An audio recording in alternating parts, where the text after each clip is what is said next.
नमस्कार, मैं हूं नीलेश कुमार। आप देख रहे हैं पूर्वैया डीएनए।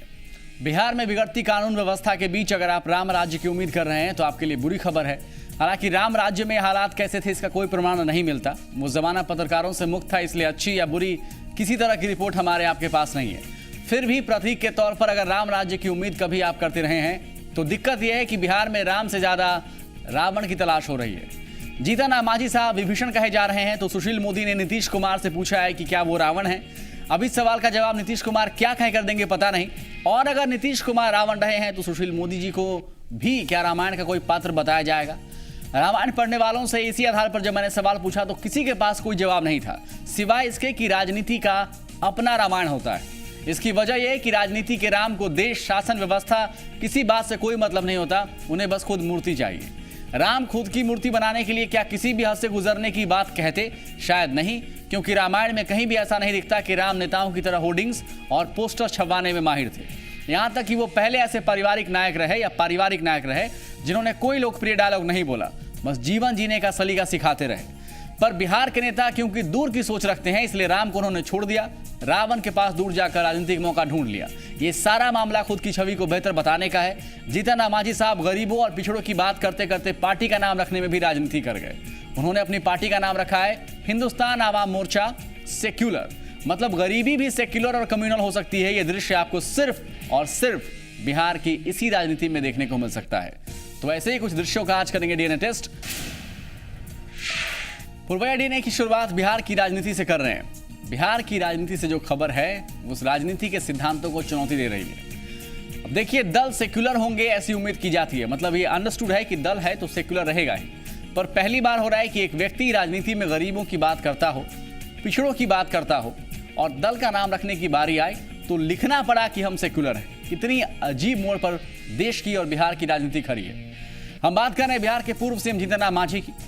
मांझी की पार्टी का नाम रखा गया है हिंदुस्तानी आवाम मोर्चा सेक्युलर। मांझी दलितों को जोड़ने की बात करते करते और भी जज्बाती हो चुके हैं। अब समाज को जोड़ने का नारा भी देने लगे। इससे पहले कि इस मामले में और भी चर्चा करें, आपको हिंदुस्तानी आवाम मोर्चा सेक्युलर के नेता शकुनी चौधरी साहब का बयान सुनाना चाहेंगे। कोर कमेटी ने हिंदुस्तान आवाम मोर्चा सेकुलर का राष्ट्रीय जनतांत्रिक गठबंधन एनडीए के साथ मिलकर बिहार राज्य के आगामी विधानसभा चुनाव लड़ने की भावी रणनीति तय की है। ठीक है। दूसरा है, कोर कमेटी ने यह भी निर्णय लिया है कि श्री जीतन राम मांझी बिहार विधानसभा का आगामी चुनाव लड़ेंगे। आज अगर जीतन राम मांझी खुद को धर्मनिरपेक्षता का सर्टिफिकेट दे रहे हैं तो इसके पीछे क्या वजह है? क्या मांझी मजबूरी में ऐसा कर रहे हैं? अगर मजबूरी है तो क्या मजबूरी है? फिर जीतन राम मांझी की ये क्या सोची समझी राजनीतिक चाल भी हो सकती है? ये तमाम सवाल जहन में आ रहे हैं। सबसे पहले बात करते हैं मांझी की रणनीति की। जीतन राम मांझी बीजेपी के साथ चुनाव लड़ने जा रहे हैं। बीजेपी पर आरोप लगता रहा, लालू प्रसाद यादव से लेकर नीतीश कुमार तक आरोप लगाते रहे कि ये दल सांप्रदायिक है। बीजेपी के शासन से मुसलमानों को आगाह भी करते रहे लालू प्रसाद यादव। लालू यादव तो हर प्रेस कॉन्फ्रेंस में कहते रहे कि देश के सामने खतरा है, देश बचेगा या टूटेगा, ऐसे तमाम डायलॉग्स। ऐसे में जीतन राम मांझी के लिए समस्या थी कि बीजेपी पर लगने वाले आरोप से वो खुद को अलग कैसे रखें। दूसरी अहम बात यह है कि क्योंकि मांझी का राजनीतिक कारवां जिन दलों से होकर गुजरा वो सभी अल्पसंख्यक राजनीति की बिसात बिछाकर ही आगे बढ़े, चाहे वो कांग्रेस हो, चाहे वो आरजेडी हो, चाहे वो जेडीयू। और मांझी ने पहली बार मोर्चा खोला तो उसी वर्ग को अपने पाले में करने की कोशिश करते जीतन राम मांझी दिखाई दे रहे हैं। पर सवाल यह है कि क्या इसके पीछे अल्पसंख्यक राजनीति का दाव भी है या नाम के पीछे कुछ और भी बात है? एक और अहम बात हो सकती है, जीतन राम मांझी बीजेपी के छाव तले आगे बढ़ना चाहते हैं। बीजेपी के साथ दलित राजनीति करने वाले रामविलास पासवान से लेकर उपेंद्र कुशवाहा साहब पहले से मौजूद हैं। दोनों की अपनी पहचान है। रामविलास पासवान साहब तो लंबे समय से दलित राजनीति करते हुए केंद्र की राजनीति में टिके हुए हैं। ऐसे में मांझी के सामने सवाल है कि वो अपनी पहचान अलग कैसे बनाएंगे और केवल पहचान न बनाए बल्कि बीजेपी के साथ होते हुए भी वो अलग कैसे दिखें। यह भी एक वजह है कि मांझी ने खुद को सेकुलर बताना शुरू कर दिया। अब सवाल है कि क्या खुद को सेकुलर बताने से कोई सचमुच सेकुलर हो जाता है और क्या सेकुलर वाला नारा अभी भी प्रासंगिक है? ये तमाम सवाल अपनी जगह है। मुझे लगता है कि मांझी को अपनी पहचान विकास के नारे के आधार पर बनानी चाहिए थी, न कि सेकुलरवाद का नारा देना चाहिए था। आगे बढ़ते हैं, बात करते हैं झारखंड की सियासत की। 2 जुलाई को झारखंड में राज्यसभा की एक सीट के लिए मतदान की तारीख तय हुई है, लेकिन इस बार विधानसभा का समीकरण बताता है कि इसकी जरूरत नहीं पड़ेगी, क्योंकि सत्तारूढ़ पार्टी को अपने दम पर पूर्ण बहुमत प्राप्त है। वो जिसे चाहे राज्यसभा भेज सकती, लेकिन एक सीट के लिए कई दावेदार सामने आ रहे हैं, जिससे पार्टी मुश्किल में है, क्योंकि कुछ खास चेहरों को नजरअंदाज करने का फैसला नुकसानदेह भी साबित हो सकता है। आइए आपको बताते हैं झारखंड की राज्यसभा की एक सीट के लिए कौन कौन से दावेदार हैं और उनकी दावेदारी क्यों मजबूत बताई जा रही है। सबसे पहले बात या नाम कहिए शाहनवाज हुसैन साहब का। बीजेपी का बड़ा चेहरा माने जाते हैं, अल्पसंख्यक चेहरे के तौर पर इनकी अपनी पहचान है। वाजपेयी सरकार में केंद्रीय मंत्री रह चुके हैं। 2014 के लोकसभा चुनाव में भागलपुर से हार का सामना करना पड़ा। शाहनवाज हुसैन फिलहाल बीजेपी के केंद्रीय प्रवक्ता हैं। केंद्र और बिहार की राजनीति का बड़ा चेहरा है। बीजेपी शाहनवाज हुसैन का नाम आगे कर बिहार चुनाव में अल्पसंख्यक वोटर्स के साथ साथ बिहार की जनता को एक पॉजिटिव मैसेज देने का काम कर सकती है, यानी ये एक हथकंडा बीजेपी अपना सकती है। दूसरे नाम पर आ जाइए। जीतन राम मांझी साहब के नाम की चर्चा भी चल रही है। बिहार में मांझी की पार्टी एनडीए में शामिल हो चुकी है। नीतीश से अलग होने के बाद जीतन राम मांझी दलित नेता बनकर उभरे, इसलिए उनके चांसेस हैं मांझी को राज्यसभा भेजकर बीजेपी मांझी को कम सीट देकर भी संतुष्ट कर सकती है। हालांकि अहम बात यह है, जीतन राम मांझी ने ऐसे किसी भी खबर से इनकार कर दिया, बल्कि अब तो उनके चुनाव लड़ने की घोषणा भी हो चुकी है। बीजेपी की ओर से इस संबंध में कोई साफ या स्पष्ट जवाब अभी तक नहीं मिला। अब बात करते हैं झारखंड के एक अहम चेहरे की, अर्जुन मुंडा साहब। पूर्व मुख्यमंत्री अर्जुन मुंडा प्रदेश की राजनीति में बड़ा आदिवासी चेहरा है। विधानसभा चुनाव हारने के बाद से फिलहाल कोई जिम्मेवारी उन्हें नहीं सौंपी गई। झारखंड में पहली बार किसी गैर आदिवासी मुख्यमंत्री बनाने के बाद बीजेपी राज्यसभा चुनाव में अर्जुन मुंडा को भेज सकती है और कह सकती है कि हमने एक मुंडा को भी मौका दिया। अजय मारू भी एक दावेदार हैं, जो एक बार राज्यसभा का प्रतिनिधित्व कर चुके हैं। जिस सीट के लिए चुनाव हो रहा है, उस सीट पर अजय मारू पिछली बार दूसरे स्थान पर थे। बीजेपी संगठन के अंदर रांची से लेकर दिल्ली तक उनकी अच्छी पकड़ है, इसलिए उनके नाम की भी संभावना है। दीपक प्रकाश एक नया नाम है जो बड़े स्तर की राजनीति में जुड़ सकते हैं। दीपक प्रकाश फिलहाल बीजेपी के उपाध्यक्ष हैं। वहां विधानसभा चुनाव में हटिया से टिकट के दावेदार थे। दीपक लंबे समय से समर्पित कार्यकर्ताओं से जुड़े हैं। राज्यसभा भेजकर पार्टी उनको इस काम का इनाम भी दे सकती है। आगे बढ़ते हुए सुदेश महतो साहब का नाम भी सामने आ रहा है। वो भी एक दावेदार के तौर पर उभर रहे हैं। आजसू का चुनाव पूर्व बीजेपी से गठबंधन है। झारखंड में जब जब बीजेपी की सरकार बनी है, तब तब सुदेश ने बीजेपी को समर्थन दिया। झारखंड में राज्यसभा की एक सीट को लेकर इन सब के अलावा कुछ और नेताओं के नाम की चर्चा है। देखना है कि बीजेपी किसी राज्यसभा भेजती है और उसके इस फैसले का बीजेपी की राजनीति पर क्या असर होता है। बहुत ही छोटा सा विराम, आगे बात करेंगे आपसे जुड़े मुद्दे की।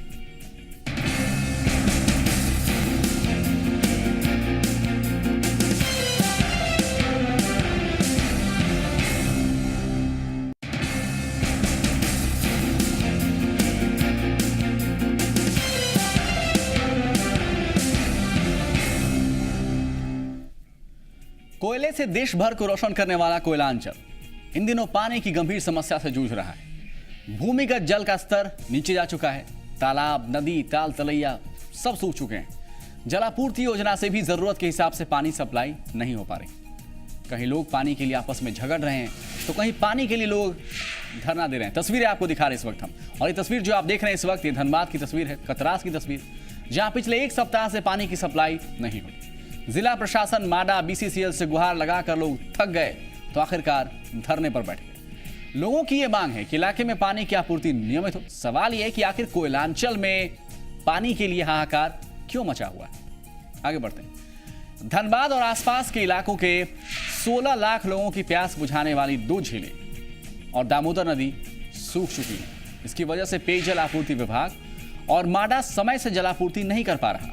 मैथन झील से धनबाद शहर को, तोपचाची झील से कतरास शहर को पानी सप्लाई होता है, जबकि दामोदर नदी झरिया और सिंदरी शहर की प्यास बुझाती है। इस साल तोपचाची झील गर्मी का मौसम शुरू होने से पहले ही सूख गई। ये एक बड़ी वजह है कि कतरास और आसपास की 3 लाख की आबादी अप्रैल से ही गंभीर जल संकट से जूझ रही है। यहाँ जलापूर्ति करने वाली एजेंसी माडा ने दामोदर नदी के सप्लाई की वैकल्पिक व्यवस्था की थी, लेकिन दामोदर नदी का जलस्तर कम हो रहा है। इस वजह से ये व्यवस्था भी फेल हो गई और लोगों के पास कोई उपाय नहीं है। झरिया और सिंदरी शहर की 5 लाख की आबादी को दामोदर नदी पर बने जामाडोबा वाटर ट्रीटमेंट प्लांट से पानी का सप्लाई होता है, लेकिन इस साल अप्रैल महीने में दामोदर नदी का जलस्तर गिरकर 234 फीट तक पहुंच गया। सप्लाई करने के लिए कम से कम 238 फीट जलस्तर होना बहुत ही आवश्यक होता है। तब यहां गिरते जलस्तर के कारण कतरास को जलापूर्ति रोकना पड़ा। अप्रैल के बाद देखिए झारखंड में अभी उतनी बारिश नहीं हुई कि नदी का जलस्तर बढ़ सके। 1-2 दिनों में बारिश हो रही है, लेकिन फिर भी उससे वो स्तर बढ़ सके ऐसी उम्मीद फिलहाल नहीं है। कंटिन्यू रहेगा तो शायद स्थिति ठीक हो जाए। और ये एक बड़ी वजह है कि जलापूर्ति योजना पूरी तरह से वहां फेल नजर आ रही है और आम आदमी पानी के लिए त्राहिमाम की स्थिति में। धनबाद शहर की 8 लाख की आबादी को मैथन झील से पानी सप्लाई होती है। इस झील का जलस्तर गिरकर 354 फीट से नीचे आ गया। जलस्तर इससे कम होते ही धनबाद शहर को रोजाना 2 समय पानी मिलना बंद हो गया। अब यहाँ के जो लोग हैं रोजाना 1 घंटे ही पानी सप्लाई पाते हैं, जबकि आम दिनों में रोजाना 4 से या 5 घंटे कहिए या 4 बार कहिए पानी सप्लाई लोगों को मिलती थी। कोयलांचल में पानी की यह समस्या गर्मी से शुरू होने के समय से ही है। तब से लेकर अब तक जिला प्रशासन, माडा और बीसीसीएल लोगों को पानी मुहैया कराने में विफल रहा। अब मानसून पर निर्भर है कि कब जोरदार बारिश होती है और लोगों की प्यास बुझ पाती है। आगे बढ़ते हैं, अब बात मानसून की करते हैं। मानसून विभाग की माने और मौसम विभाग की माने इनफैक्ट तो बिहार वासियों को बारिश के लिए अभी और इंतजार करना होगा, क्योंकि बिहार में मानसून के पहुंचने की रफ्तार धीमी है। बिहार में मानसून और उसके पहुंचने में हो रही देरी की वजह से समस्याएं लोगों को हो रही है। लेकिन उससे पहले सुनाते हैं मौसम विभाग के डायरेक्टर AK सेन ने क्या कहा। पश्चिम भारत में मानसून थोड़ा एक्टिव होने के कारण पश्चिम भारत में महाराष्ट्र, मध्य प्रदेश का नज़दीक तक मानसून पहुंच गया। वहां का मानसून काफ़ी सक्रिय रह गया अभी। उसी के समय पूर्वी भारत में झारखंड, बंगाल, बिहार, उड़ीसा में मानसून प्रवेश करने का टाइम में जब मानसून की गति धीमी हो गई, तो अभी उम्मीद है कि 18-19 से पहले बिहार में मानसून का प्रवेश संभव नहीं है। मौसम विभाग की इस भविष्यवाणी ने किसानों की परेशानी बढ़ा दी है, क्योंकि अब तक औसत से काफी कम बारिश हुई है। धान का बिचड़ा डालने का समय धीरे धीरे आगे बढ़ रहा है। अगर आने वाले 15 दिनों में बारिश नहीं हुई तो इस साल भी पैदावार कम होगा। ये चिंता की बात है, क्योंकि मौसम विभाग पहले ही अंदेशा जता चुका है कि इस साल बिहार में औसत से 18% कम बारिश होगी। आइए समझते हैं कि औसत से कम बारिश का सूखे से क्या संबंध होता है। भारत में अब तक का सबसे बड़ा सूखा 1877 में हुआ। उस समय देश में औसत से 29% कम बारिश हुई थी। 2002 के दौरान जब सूखा पड़ा था तो यह कमी 19.2% थी, जबकि 2009 में जब सूखा पड़ा तो 21.8% कम बारिश हुई औसत से, जो कहते हैं। मौसम विभाग का कहना है कि इस साल औसत से 18% कम बारिश होगी। इसका मतलब यह है कि इस साल भी बिहार में सूखे जैसे हालात हो सकते हैं। आइए अब समझते हैं कि मानसून और परसेंटेज का क्या संबंध होता है। जब 110% से अधिक का पूर्वानुमान हो, यानी मौसम विभाग कहे कि 110% बारिश हो सकती है, तो इसका मतलब होता है कि बहुत ज्यादा बारिश होगी। जब 105 से 110% का पूर्वानुमान हो तो मतलब यह होता है कि सामान्य से अधिक वर्षा होगी। जब 96 से 104 का अनुमान होता है तो सामान्य बारिश रहने की उम्मीद होती है। और जब मौसम विभाग कहे कि 90 से 95% बारिश होगी तो सामान्य से कम। ये 95 सुनने में 100 के पास लगता है, लेकिन बारिश के मामले में ये कम हो जाता है। और जब 90% से कम बारिश हो तो समझिए बहुत ही कम बारिश होगी। और इस बार कम बारिश का अनुमान बिहार में भी। इंडियन इंस्टीट्यूट ऑफ ट्रॉपिकल मीटेरोलॉजी की माने तो 1960 और 2010 के बीच मानसून की बारिश में औसतन 5% की कमी आई है। 1994 के बाद एक भी साल ऐसा नहीं हुआ जब अतिरिक्त वर्षा हुई हो, यानी ज्यादा बारिश हुई हो। सिर्फ 2013 में सामान्य से अधिक वर्षा हुई थी। सवाल यह है कि आखिर क्यों साल दर साल बारिश कम हो रही है। Potsdam institute for climate impact research के वैज्ञानिकों की 2013 की एक रिपोर्ट कहती है कि भविष्य में ग्लोबल वार्मिंग के चलते भारतीय मानसून का रुझान बदलेगा। खतरे की घंटी हमारे आने वाले समय के लिए। वैज्ञानिकों ने पाया कि 1 डिग्री सेल्सियस की गर्मी के चलते भारत में रोजाना की बारिश में 4 से 12% तक का बदलाव आ सकता है। झारखंड, छत्तीसगढ़, पूर्वोत्तर राज्यों और केरल में पिछले 50 वर्षों के दौरान बारिश में कमी आई। कम बारिश का असर आम आदमी से लेकर देश की अर्थव्यवस्था तक पर पड़ता है। ऐसे में सरकार को चाहिए कि वो खेती के लिए किसानों को संसाधन मुहैया कराए। आम आदमी को चाहिए कि वो वैकल्पिक खेती पर ध्यान दे ताकि कम बारिश होने होने की स्थिति में नुकसान की भरपाई हो, भुखमरी की नौबत ना आए और वो सिर्फ आसमान और सरकार की तरफ ना देखते रहे। एक बहुत ही छोटा सा विराम, लौट रहे हैं।